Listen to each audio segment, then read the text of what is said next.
Psikologja Denada Toçe ka treguar për emisionin investigativ të Italia Uno edhe një histori shokuese nga realiteti shqiptar. Ajo ka treguar për një vajzë që e ka takuar 3 vjet më parë, e cila nuk mund të bënte fëmijë me burrin dhe ky i fundit e lejoi të kryente marrëdhënie me baban e tij, pra vajza me vjerin, për të kuptuar se kush e kishte problemin.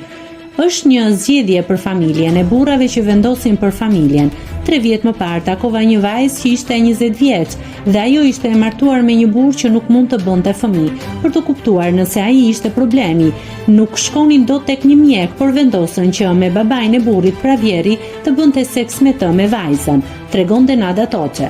Pra burri, në vend që të pranonte infertilitetin e tij, ka preferuar që gruaja e tij të vazhdonte me baban e tij, thot gazetarja.